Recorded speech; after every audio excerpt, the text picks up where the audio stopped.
Cette vidéo fait suite à une série de vidéos que je tourne en ce moment sur la culture du poivrier. Le but ici, c'est de te montrer que, étape par étape, tu peux te lancer dans la culture du poivrier. Donc, tu peux commencer sur 1000 m², 2000 m², 3000 m², 4000 m², 5000 m², ainsi de suite, monter en puissance selon la disponibilité des sols, du terrain, selon tes moyens financiers. Donc l'idée ici, c'est de pouvoir répondre à la problématique qui est à chaque fois, mais Thierry, se lancer sur un hectare, c'est onéreux. On n'a pas assez d'argent pour se lancer tout d'un coup sur un hectare. Donc c'est pour ça que je réponds à cette problématique-là en partageant avec toi les astuces et techniques que tu peux mettre en place, commencer doucement et monter en puissance. Donc j'ai fait une série de vidéos dans ce sens. Aujourd'hui, je vais partager avec toi comment sur 8000 m², tu peux générer la somme de 400 000 euros. Il ne faudrait pas que le chiffre de 400 millions de francs CFA, autant pour moi. Il ne faudrait pas que le chiffre vous fasse peur. Et sur cette vidéo aussi, je prendrai la peine de répondre à 2 ou 3 questions qui m'ont été posées. Donc reste sur le bout de la vidéo afin de pouvoir bénéficier à cette réponse-là. Donc bonjour, bienvenue sur la chaîne. Si tu me découvres pour la première fois, je m'appelle Thierry Toukou. Sur la chaîne, je parle d'agriculture, je parle de l'élevage, je parle business, je parle de l'entrepreneuriat. Le but de la chaîne est ici enfin de valoriser et de vulgariser les produits du terroir africain. Si j'ai créé la chaîne, c'est afin de partager mes astuces et techniques business, de partager mon mindset. Je suis entrepreneur et investisseur sur les cultures telles que le poivre du Cameroun, comme nous appelons le poivre de Penja. Nous sommes sur une superficie de 5 hectares en production. Nous sommes sur la culture du palmier à huile. Nous sommes sur 30 hectares en production. Nous avons une unité de transformation en huile. Nous sommes sur les cultures telles que la Garcinia Cola, comme nous appelons Bita Cola, ce petit cola, la Cola Kuminata, avec pour finalité de créer une marque spécifique à nous, dont on mettra sur le marché physique et sur le marché virtuel. Donc, si tu es intéressé par une de ces cultures-là, tu regardes sur la barre de description, tu prends mon mail, tu m'envoies le mail en m'indiquant la culture sur laquelle tu aimerais te faire former. Comme je dis, l'année prochaine, je mettrai des formations. Donc, avant de me lancer dans le vif du sujet, j'aimerais répondre à... J'ai eu comme ça 2 ou 3 questions qui me sont revenues. Il faudrait qu'on soit clair. C'est vrai que la chaîne est en train de grandir. Il y a des personnes qui découvrent la chaîne. Mais je vais demander à ces personnes de parcourir déjà d'abord un peu la chaîne. Avant de balancer les questions, parcourez un peu la chaîne. Cherchez déjà à savoir la personne que vous suivez. Pour les anciens, ça ne me fait aucun doute. Ça fait plus de 2 ans que j'ai créé cette chaîne-là. Plus de 2 ans que je partage de façon gratuite des informations sur le plan agricole, sur le plan de l'élevage, sur le plan du business. Je partage de façon gratuite les informations pratiques, les informations scientifiques. Je ne parle pas d'agriculture pour parler d'agriculture. Je ne balance pas les chiffres pour balancer les chiffres. Ça fait plus de 2 ans que je partage l'agronomie, je partage la science, je partage l'étude du sol, je partage les techniques culturelles. Je parle sur l'environnement, je parle sur la qualité des semences. Je parle jeu économie, jeu stratégie. Je parle sur le fait qu'on se doit plutôt de valoriser et de vulgariser nos produits du terroir. Je parle sur le marché. Pourquoi est-ce qu'on devrait aller chercher d'autres marchés? Pourquoi est-ce qu'on devrait apporter la plus-value sur nos produits et aller impacter d'autres marchés afin de ramener des devises? Depuis plus de 2 ans, lorsque vous regardez la chaîne, il n'y a pas de formation. Si je parle de formation aujourd'hui, c'est parce que beaucoup d'entre vous m'avez demandé cette formation-là. Vous demandez que je mette la formation. Mais est-ce que vous savez le prix de ça? Parler depuis plus de 2 ans, sans retour équivalent, je ne suis pas payé. Mais je le fais parce que c'est un choix. Parce que je viens contribuer, je viens apporter mon apport. Donc, de grâce un peu, il y a certaines questions. Je ne suis pas contre les questions. Hein. Mais quand on pose la question, quand c'est une question posée, je réponds. Mais quand on est dans la certitude, il faudrait faire attention lorsqu'on avance ses propos. J'ai dit, je suis sur 5 hectares de poivrière en production. Quand quelqu'un te dit que il a 5 hectares de poivrière. Pour quelqu'un qui connaît l'agriculture, pour quelqu'un qui est dans le monde agricole, ça impose le respect. Quand on te dit on a 30 hectares de palmeraie en production, on a une unité de production, de transformation, ça veut dire que je pourrais comme ça transformer plus de 400, même 1000 hectares.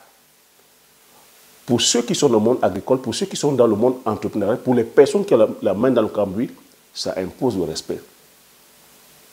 Et il n'y a aucun doute, hein, pour les personnes qui me suivent depuis le début, elles savent. Quand je parle ici d'agriculture, même occidentale, j'ai des agriculteurs qui sont ici, qui ont la main dans le cambouis, ici en Occident. Les éleveurs qui sont ici en Occident. Ça ne pose aucun doute. Nous sommes en phase. J'ai les ingénieurs agronomes qui suivent ma chaîne, qui sont en phase. Je suis là pour éduquer. Je ne suis pas là pour faire la propagande sur le nombre de vues ou le nombre d'abonnés. On connaît les thématiques qui font le nombre de vues. On connaît le nombre des thématiques que vous aimez.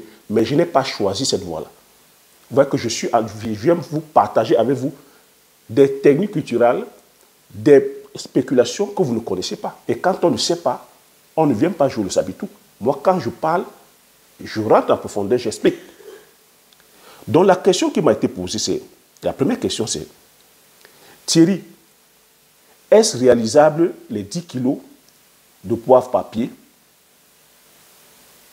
La personne dit, ce n'est pas réalisable. La personne me dit, Thierry, ce n'est pas réalisable les 10 kilos papier. Quand on parle comme ça avec certitude, la question que j'aimerais aussi poser, mais pourquoi tu dis que ce n'est pas réalisable les 10 kilos? Moi, je suis sur le terrain. Quand je dis 10 kilos papier, c'est parce que c'est faisable. Sur d'autres cieux, en Inde, au Cambodge, ils font 10 kilos papier. Moi, sur mon exploitation, je pourrais faire 10 kilos papier. Quand je dis 10 kilos papier, c'est à partir de la 7e année, 10e année, tu peux faire 10 kilos papier. Mais tu feras 10 kilos papier comment? C'est pour ça qu'une fois de plus encore, la formation est nécessaire. Une fois où tu auras respecté l'itinéraire technique, ce n'est pas pour rien que je dis, tu peux faire 10 kilos, mais admettons même que tu fasses 4 kilos, dans le cas où tu ne respectes pas l'itinéraire technique. C'est pour ça que la formation est nécessaire. Il y a beaucoup de choses que tu te dois de respecter pour faire les 10 kilos. Mais chez nous, en Afrique, on va avec la certitude en disant que non, tu ne peux pas faire. Mais je tiens à rappeler à cette personne que la première année où je me suis lancé sur la culture du poivrier, je suis allé prendre un expert qui est venu, qui a loupé la culture, qui a dit que la culture ne pouvait même pas produire sur mon exploitation, qui ne pouvait même pas donner dans mon champ, qui ne pouvait même pas produire dans mon village. Mais au jour d'aujourd'hui où je parle, j'ai 5 hectares en production.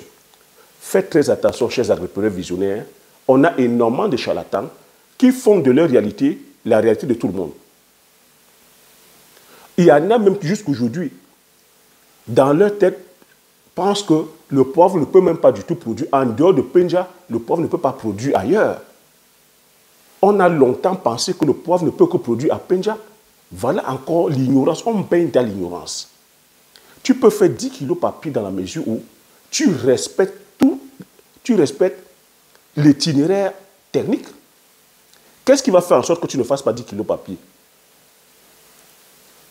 Beaucoup de personnes qui produisent au Cameroun, parce que c'est le Cameroun qui est en Afrique là en ce moment, l'un des pays producteurs, c'est là où il y a l'expertise. Tu as Madagascar, tu as le Cameroun, c'est là où il y a beaucoup plus d'expertise. Moi, en plus de 10 ans d'expérience, ce que je constate, et ce que je répète tout le temps avec vous ici, c'est que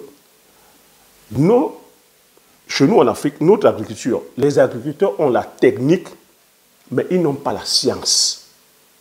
Ils savent qu'il faut planter. Mais une fois ils ont planté, ils laissent le sol à qui? Ils laissent le sol à la nature. On met les mains au ciel, on attend que le bon Dieu fasse venir la pluie. Si tu n'as pas de l'eau, tu ne peux pas faire tes 10 kilos papier. Combien de plantations en Afrique sont irriguées? Moi, je te parle, mon champ, mes 5 hectares sont irrigués. Tu vas voir au Cambodge, tu vas voir en Indonésie, tu vas voir en Inde. Partout, leurs plantations sont irriguées. Si tu n'as pas l'eau, l'eau c'est déjà le premier facteur limitant sur la production, le rendement. Parce que c'est en apportant de l'eau que ta plante pourra s'épanouir, pourra se nourrir, pourra aller prélever les micro-éléments qui sont au sol. Si tu, admettons même que tu apportes de la matière organique, s'il n'y a pas de l'eau, il n'y a pas de vie. Il faut que ton sol soit toujours humide pour que les micro-organismes, les bactéries, et que tous ces champignons puissent s'épanouir et nourrir ta plante. Même si tu viens apporter les amendements qui sont tels que les fientes ou même les engrais foliaires biologiques, tant qu'il n'y a pas d'eau, tu ne pourras pas avoir le rendement. C'est pour ça que nos plantations en Afrique souffrent par le fait de manque d'eau. Parce qu'en ce moment où c'est la sécheresse, qu'est-ce que la plante fait? La plante est en dormance. La plante, elle se protège contre les UV, contre les rayons du soleil. Elle est en dormance. Alors qu'en ce moment de saison sèche, si tu apportes de l'eau, la plante sera épanouie, elle va se nourrir, elle va faire un feuillage, elle va faire en branche de fructification, elle pourra faire des fruits et elle pourra te donner des baies costaudes et des grappes charnues et pleines. Ça, c'est le premier facteur. Le deuxième facteur qu'on trouve aussi qui gêne au rendement, c'est la technique. C'est pour ça qu'il faudra se former, je vous dis. Si tu ne maîtrises pas la technique de rabaissement, et ça, je vous dis encore, faites attention. Vous aurez beaucoup de personnes là maintenant, je suis en train de parler de la culture poivrier, ils voient des rendements. Beaucoup viendront vous dire, je vais vous former en culture poivrier. En dehors des producteurs au Cameroun, il n'y a pas tel que des spécialistes comme ça en Afrique. Du moins, il y a des chaînes YouTube. Au Bénin, je vous ai dit, j'ai suivi quelqu'un au Bénin qui aujourd'hui a sa plantation. Mais cette personne ne peut pas se taguer aujourd'hui et dire qu'elle peut faire la formation. Il faut avoir une expertise. Il y a encore des choses à faire. Il y a des itinéraires techniques comme ça à faire. J'ai suivi quelqu'un au Bénin. S'il est sincère, il viendra faire lui-même son témoignage. Mais pour les anciens, vous savez que depuis 2020, j'ai pris 2 ans pour le suivre, de façon gratuite. Donc je ne suis pas ici, je ne cours pas après l'argent, comme je vous ai dit. Donc je continue à expliquer pourquoi est-ce qu'on ne peut pas avoir un rendement de 10 tonnes, de 10 kilos par pied pour l'instant. Pour l'instant, on a un rendement de 4 à 3 kilos parce que certains ne respectent pas les itinéraires techniques. Le rabaissement, ça consiste à quoi? Ça consiste à ramener, c'est-à-dire que le poivrier, c'est une technique, hein, ça va être dans la formation. Mais cette technique permet de faire en sorte que ton poivrier commence à produire vers le bas. Parce qu'il y en a qui produisent du poivre, mais qui ne connaissent pas cette technique. Il y en a qui produisent du poivre depuis plus de 10 ans, mais ne maîtrisent pas cette technique. Ce qui fait que le poivrier, ça pousse comme une liane. Ça monte et ça commence à sortir ses branches de fructification, peut-être à 2 mètres. C'est pour ça qu'il faut regarder les vidéos. Je vous ai fait des vidéos dans ma plantation. Comment est-ce qu'on rabaisse un poivrier? Regardez ces vidéos. Regardez ces vidéos. Donc, si ton poivrier commence à produire à partir de 2 mètres et que ton tuteur fait par exemple 5 mètres ou même 4 mètres, tu vois que ça fait 2 mètres de manque de production. Donc, si tu n'as pas fait si tu n'as pas maîtrisé la technique de rabaissement, tu as une perte sèche de 2 mètres. Et si en plus de ça, tu n'arrives pas à bien amender, bien nourrir, bien suivre ton poivrier ne pourra pas te donner 10 kilos. Ce n'est pas sorcier.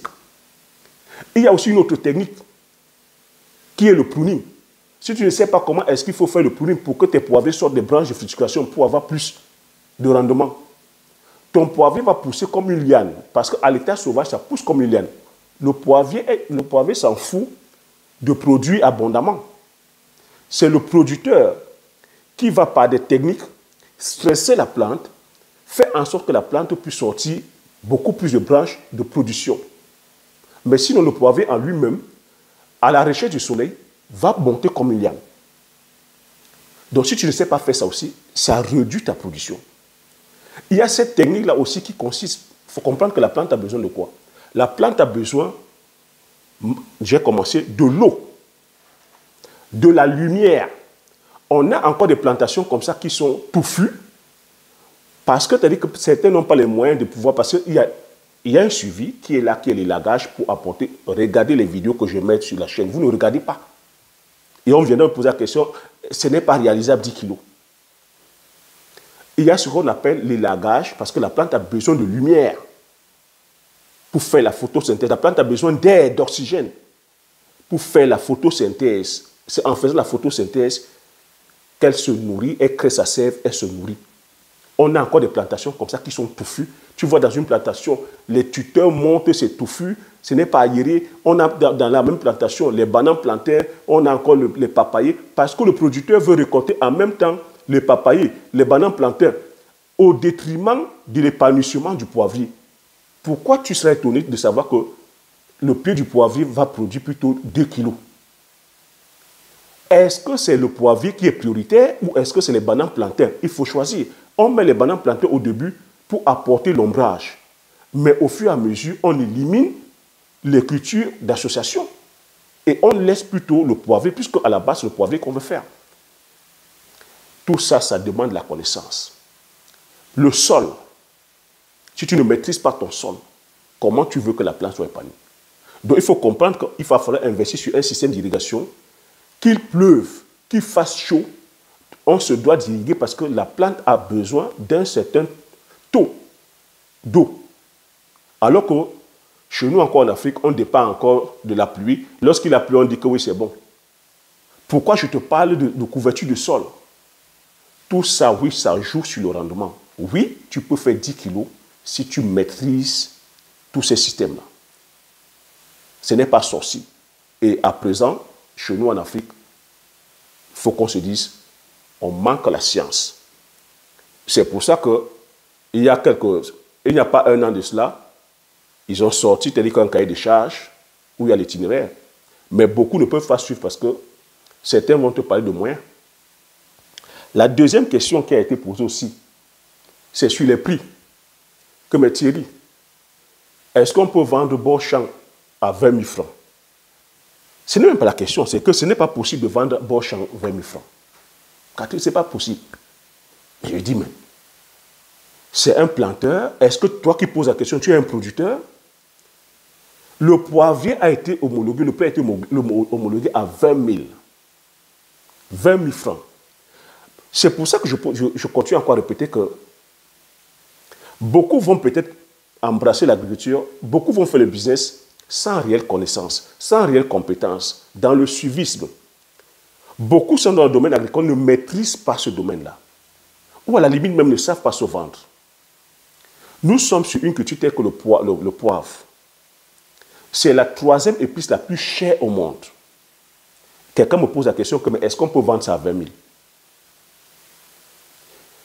C'est l'une des épices les plus consommées au monde. Nous, au Cameroun, on a eu cette chance que notre poivre est aujourd'hui labellisé. Est-ce que les gens connaissent même la valeur du label? Quand on dit indication géographique protégée, vous connaissez la valeur du label? Je dis à chaque fois ici qu'on a des vins comme la Romanée Conti. Sur une superficie de demi-hectare, ils font des cépages, ils font des vins qui coûtent la bouteille à 16 000 euros. J'ai comme l'impression que nous, les Africains, quand on parle des prix, ça nous traumatise. J'ai comme l'impression que, je ne sais pas moi, dès qu'on parle des prix, ça, on est bloqué. On a des barrières comme ça qui sont limitantes.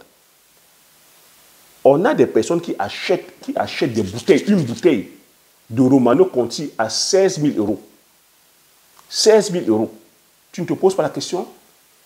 C'est le cépage. C'est comment la personne a investi sur son cépage. Le poivre aujourd'hui, on te dit, il faut un minimum, c'est-à-dire sur un hectare, jusqu'à l'entrée en production à la 5e année, il faut au bas mot 20 millions. Moi, j'ai irrigué mon exploitation. Pourquoi? Parce que la première année, j'ai perdu, comme je dis, j'ai perdu toute la plantation. Parce que, c'est-à-dire que par faute de mauvais conseils, le soleil est venu calciner tout. Je suis venu 4 ans après, tout gommer. Je suis allé me former. Quand je te parle aujourd'hui, je te parle de science. Je ne suis pas dans le blablatage. C'est ça ma production. Voilà. C'est ça ma production. Je ne suis pas dans le blablatage. Je viens partager afin que plusieurs d'entre vous, vous puissiez aussi emboîter le pas. Mais quand on te dit qu'on a 5 hectares de poivrière, même si on te dit que... C'est pour ça que j'ai fait aussi l'expérience. Même quand quelqu'un te dit que j'ai 1000 mètres carrés, que j'ai 300 pieds de poivrier, tu dois respecter la personne. Quand la personne te dit que j'ai 2000 mètres carrés de poivrier, tu dois respecter la personne. C'est pour ça que je fais exprès de vous mettre les chiffres. Je sais que ça met mal à l'aise. Mais si tu ne vends pas 20 000 francs, pourquoi certains ne vendent pas 20 000 francs? J'ai expliqué ça aussi. Que beaucoup de nos planteurs beaucoup de personnes sont des petits planteurs. Ils n'ont pas, c'est-à-dire que cet esprit marketing. Ils ne savent pas se vendre. Ils ne communiquent pas sur les produits. C'est les grossistes qui viennent prendre bon champ. Et vous savez que là-dessus aussi, les grossistes font un certain chantage. La personne va venir te donner une avance. Quand elle te donne une avance déjà, elle te met déjà sous pression. Et comme les planteurs, beaucoup de planteurs sont là avec des multiples problèmes. Les planteurs ne sont pas organisés, ce n'est pas structuré. Une épice comme ça, comme le poivre, tu peux conserver ça pendant 4 ans, même 5 ans. Si les producteurs étaient organisés, ils pouvaient dire on garde notre production, on attend quand les prix seront favorables, ou on impose nos prix. C'était 20 000 francs. Pourquoi ça va se retrouver à 8 000 francs? Pourquoi ça va se retrouver à 10 000? On maintient les prix. C'est vous qui allez venir acheter. De toutes les façons, le poivre ne pourrit pas. Mais comme ils sont là avec des multiples problèmes, dès qu'on va donner à l'autre 8 000 francs, il va courir dessus. Et qu'est-ce qui va se passer? Les autres producteurs seront obligés d'aller brader leur poivre. C'est une fois de plus une question d'organisation. Moi, pour rien au monde, mon poivre ne se vendrait à 10 000 francs. Je vous ai dit, à 40 000 francs, je vais vendre mon poivre. Parce que tu vois le travail que je suis en train de faire. Tu vois les investissements que je suis en train de mettre en place. Parce qu'ils vendent aussi moins cher parce qu'ils ne savent pas chiffrer leur coût de production. Beaucoup de petits producteurs ont commencé petits, en allant prendre les boutures peut-être chez le voisin, en faisant eux-mêmes leur pépinière, en allant planter, ils ne peuvent pas estimer leur coût de production. Donc ça fait que quand on vient donner à quelqu'un 10 000 francs, et qu'il regarde à côté le prix du kilo de cacao qui est à 650, pour lui, il est plein aux as. Pour lui, il a gagné le jackpot. C'est cette mentalité qu'il faut changer. Eux, ils se réfèrent au prix du café, au prix du cacao. Quand on leur donne 10 000 francs, pour eux, c'est le jackpot. Ils ne peuvent pas évaluer comme ça l'estimation, le coût d'estimation de leur production. Moi, quand je vois des millions que j'ai dépensés dedans, quand je vois la plus-value que j'apporte, depuis plus de 3 ans, je partage avec toi sur la culture, je mets la culture en lumière. C'est ça qui apporte la plus-value sur mon produit, c'est ça qui va apporter la plus-value sur mon produit. C'est ça qui va faire en sorte que le poivre soit cher. Tu comprends? Donc 20 000 francs, c'est-à-dire que c'est même très peu vendu. Maintenant, pour les personnes qui sont dans les pays où on ne produit pas du tout le poivre, pourquoi tu ne veux pas que cette personne vende à 20 000? Cette personne pourra même vendre à 30 000 francs le kilo. Pourquoi? Parce que déjà, c'est une épice qui est très consommée, comme j'ai dit, et comme la demande dépasse l'offre, il peut mettre même son kilo à 30 000 francs, ça va s'acheter. Et ce que je suis en train de te dire, au Cameroun, il y en a qui produisent le poivre, qui vendent même à 30 000 francs le kilo, et qui ne sont même pas à Penja, qui sont dans d'autres régions, qui vendent à 30 000 francs le kilo. Tu peux te positionner sur le label bio. Il fait son poivre, il n'est pas à Penja, mais il produit de façon biologique, il vend son kilo à 30 000 francs. Une fois de plus encore, tout ça, ça relève de la connaissance. Ce n'est pas pour ça, rien que je dis, il faut se former en marketing, en communication, en branding, en comptabilité. Il faut c'est-à-dire que se former en agronomie. Moi, je parle de façon scientifique. Je ne balance pas les trucs que ce n'est pas possible. Quand tu dis que c'est irréalisable, apporte la contradiction. Dis que c'est irréalisable, ce n'est pas apporter la contradiction. Donc, je réponds une fois comme ça, mais les prochaines fois, je bloque la personne. Quand tu dis que c'est irréalisable, apporte la contradiction. Parce que moi, je parle ici de façon scientifique et j'apporte les chiffres. Donc, l'autre question aussi qui m'a été posée comment faire pour baisser le coût de production? J'ai expliqué ça au début. C'est pour ça que je fais cette série de vidéos. Je sais que mettre en place un État, c'est coûteux. C'est pour ça que j'ai partagé cette stratégie en disant qu'il faut commencer petit. Vous pouvez avoir peut-être déjà un État, mais commencez déjà petit. Commencez sur 1000 mètres carrés. Vous voyez comment ça se passe. Ça vous fait donner un. Vous prenez déjà d'abord la formation. Vous commencez sur 1000 mètres carrés. Vous voyez comment les plantes se comportent. Vous voyez comment, même la main-d'œuvre. La main-d'œuvre est capricieuse aussi. Vous voyez comment ça se comporte, comment la plante se comporte. Vous apportez déjà tous les éléments. J'ai parlé ici de l'eau. J'ai parlé ici de respecter, justement, d'apporter la lumière, de respecter les écartements, d'avoir la technique déjà. Parce qu'aller sur 1000 mètres carrés, si tu es avec 300 pieds, tu peux déjà, avec 300 pieds, commencer déjà à bien t'entraîner. Comparativement, à contrario, si tu es sur un état dont 2500 pieds, oui, 2500 pieds, tu vois que ça demande du travail. Si tu dois aller faire, parce que c'est manuel, les tâches sont manuelles et les tâches sont répétitives. Il y a plusieurs tâches comme ça que tu dois faire sur le pied. Donc tu vois que si tu ne respectes pas ça, tu peux justement avoir des manquements. Et il faut aussi compter que dans ta plantation, des pieds vont mourir. Il va falloir remplacer à chaque fois. Ce qui fait que beaucoup n'ont même pas le rendement, c'est que tu vas arriver sur un hectare de poivrier. C'était une des plantations où ils ont commencé sur un hectare. Il y a énormément de pertes, mais qui ne remplacent pas. Si tu es sur un hectare, admettons 2500 pieds, et que tu perds 1500 pieds, et que tu ne les remplaces pas, tu vois que tu ne pourras pas faire le tonnage convenu sur un hectare. Et c'est ce qui arrive la plupart du temps. Tu vois, beaucoup de plantations sont là. Lorsqu'ils ont des pertes, ils ne remplacent pas ces pieds. Et si tu ne remplaces pas les pieds, ça fait des manquements. Et tu ne pourras pas avoir le tonnage tel que Thierry dit. Voilà autant de réalités, les amis.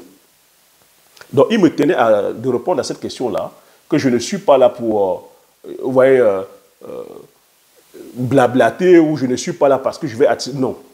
S'il fallait faire des formations, s'il fallait faire de l'argent, la première année, je vous aurais mis des formations, même à, je ne sais pas moi, à bas coût, s'il fallait uniquement faire de l'argent pour faire de l'argent.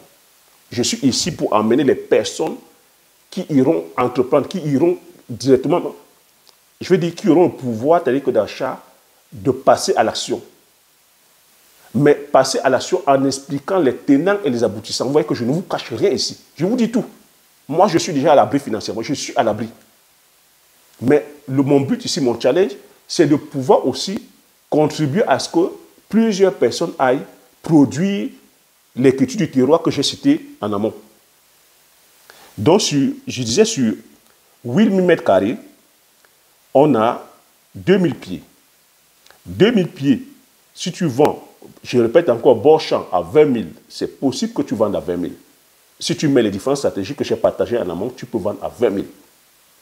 Les prix ne sont pas figés. Si dans ton pays, tu ne peux pas vendre à 20 000, tu vas vendre à la sous-région.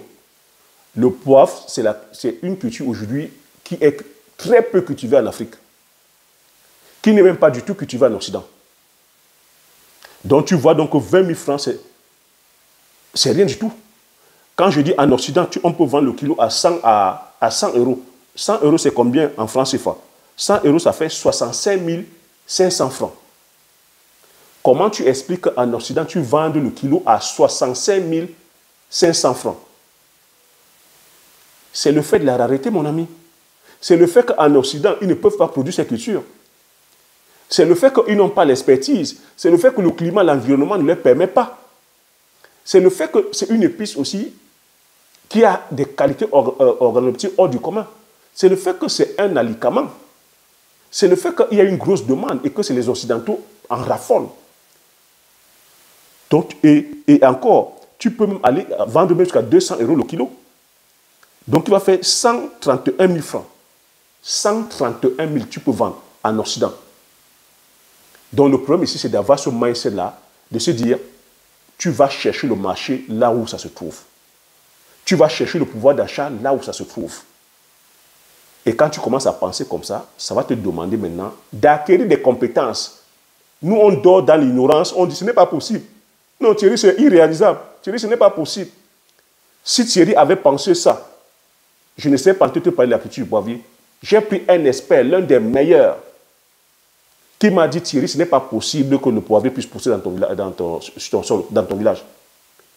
Si je m'étais arrêté là-dessus, je ne serais pas en train de partager ça avec toi. Donc, il faut comprendre que l'agriculture, c'est une science qui est vivante. Ce n'est pas figé. Il faut aussi comprendre que les prix ne sont pas figés. C'est à toi d'apporter de la valeur sur ce que tu vends. C'est à toi de mettre de la valeur sur ce que tu vends. Ce n'est pas aux autres. Et si tu ne sais pas te vendre, c'est des compétences. Il faut aller t'apprendre. Donc, 8000 kilos, j'ai dit 2000 pieds. Tu fais par 20 000, ça te donne 400 millions. 400 millions. En euros, ça donne 610 687 euros. Admettons même cette fois-ci que tu n'aies pas ces compétences-là, que tu es de vente, comme j'ai dit, et que tu vends même ton kilo à 8 000 francs. Ça te fait 160 millions. 160 millions. Admettons aussi, comme j'ai dit en amont, que tu ne respectes pas tous ces itinéraires techniques, que tu n'apportes pas tout ce qu'il faut pour que ta plante, ton pied de poivrier puisse te produire 10 kilos, et que tu sois sur 4 kilos, soit tu dis 2000 pieds par 4, ça donne 8000 kilos. 8000 kilos fois 20 000, ça donne 160 millions.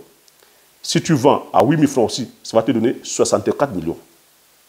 Cette fois-ci, si tu vas donc maintenant acquérir, tu vas plutôt créer ta marque, créer ta société, tu brandes, tu communiques bien et que tu viennes vendre en Occident, 20 tonnes vendues, c'est-à-dire qu'en Occident, à 100 euros le kilo, ça te donne 2 millions d'euros. 20 tonnes vendues à 100 euros en Occident, ça te donne 2 millions d'euros. Donc, le truc ici qu'il faut comprendre, c'est quoi? C'est la compétence qu'il faut acquérir.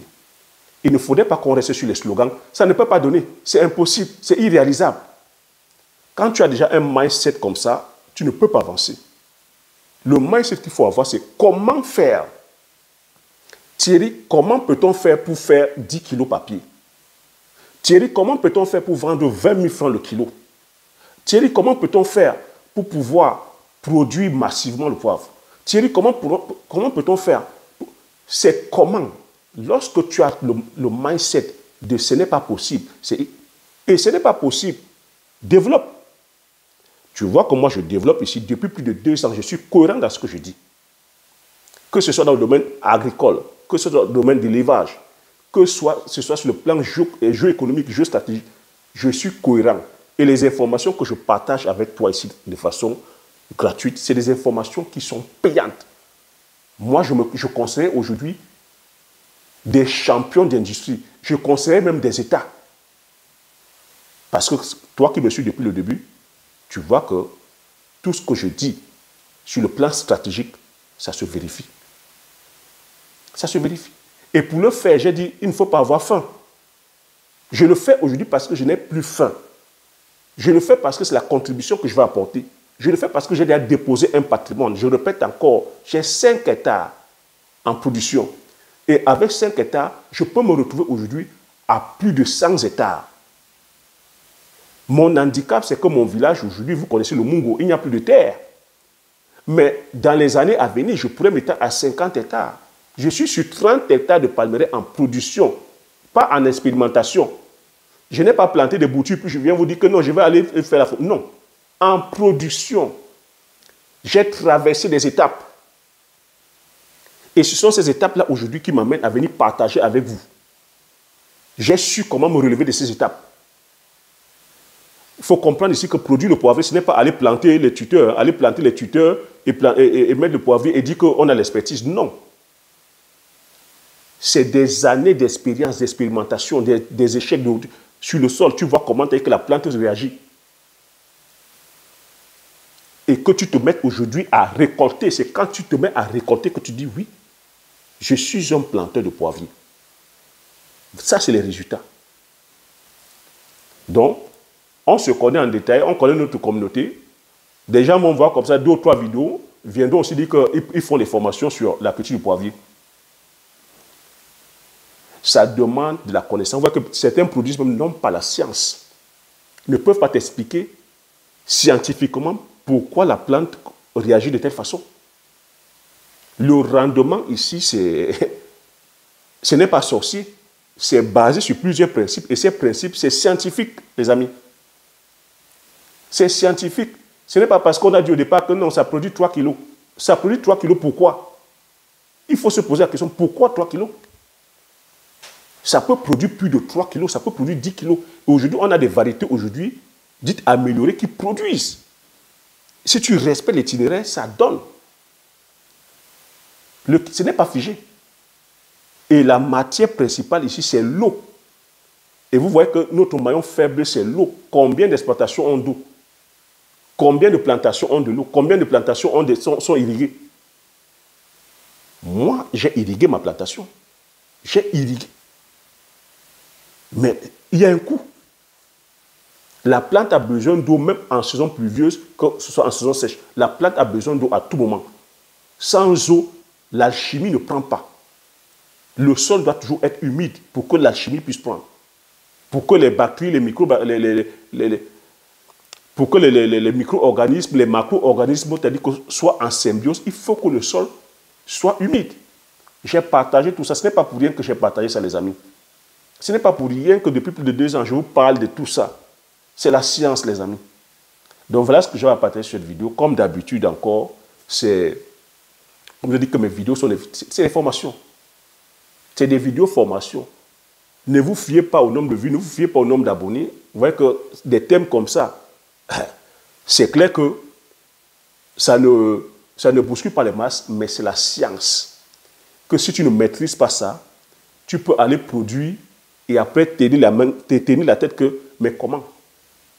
Et il y en a qui se sont lancés jusqu'aujourd'hui, qui ne font que faire perte sur perte. Qui vont planter, c'est-à-dire que ça ne fait que mourir, mais parce qu'ils n'ont pas la connaissance. Parce que, c'est-à-dire que derrière aussi, si tu ne vas pas vers les personnes expérimentées, on peut te vendre des boutures mal. Il y en a qui ont des plantations bien debout, mais qui ne produisent pas. Parce qu'au niveau de la pépinière, on les a floués en leur vendant des plantes mâles. Il faut comprendre que le poivrier est hermaphrodite. Il y a des plantes mâles, il y a des plantes femelles. Si tu vas tomber sur un planteur véreux, un pépiniériste véreux, et il y en a plein, qui va te vendre, qui fait un mélange de plantes mâles et de plantes femelles, il te donne 2500. Sur les 2500, il te met par exemple 1500 plantes mâles et 1000 femelles. Toi, tu conduis ton champ. C'est au bout de la 3e année, lorsque ça va entrer en production, que tu vas te rendre compte que sur les 2500, 1500 ne produisent pas. 1000 produisent. Tu vas expliquer ça comment? Tu vas dire que c'est la magie, que non, l'État ne donne que ça. Non, il y a énormément de choses. C'est pour ça que la formation est impérative, la formation est nécessaire. Je ne peux pas, sur une vidéo comme ça, tout donner. Il va falloir que se former. Et que ce prix même de 5 000 €, que c'est même, je vais me dire, c'est cadeau. Parce que tout ce que je détaille ici, c'est ce que beaucoup de petits planteurs ne connaissent pas. Beaucoup vont seulement se dire que bon, c'est mon sol qui n'est pas bon, ça n'a pas donné, c'est la variété qui n'est pas bonne. Non. Il y a des mâles, il y a des femelles. C'est pour ça qu'il faut aller auprès de quelqu'un qui a une expérience, qui a une plantation, qui est debout depuis plus de 5 ans, 6 ans, 10 ans, qui a traversé ça. Moi, c'est des choses que j'ai traversées. Et tout ça, ça a un coût. À chaque fois où tu perds, tu es obligé de recommencer. À chaque fois où tu as des manquements, tu es obligé de recommencer, de changer de variété. Parce que les sols aussi ne se valent pas. Bon, je vais devoir m'arrêter là. J'espère que tu as aimé la vidéo. J'espère que tu as appris des choses. J'espère que j'ai pu répondre aux différentes questions qui m'ont été posées. Si vous avez encore des zones d'ombre, posez des questions. Je me ferai plaisir de répondre. Abonnez-vous pour ceux qui ne sont pas encore abonnés. Partagez massivement la vidéo autour de vous afin que vous soyez comme ça plusieurs à bénéficier de ces informations, de ces stratégies. Comme j'ai coutume à dire, l'information c'est la connaissance c'est la richesse. Une fois que vous avez ces informations, vous appliquez vos stratégies et vous passez à l'action massivement afin d'impacter votre vie et impacter la vie de tous ceux qui vous entourent. Sur ce, je vous dis merci. À la prochaine vidéo. Ciao.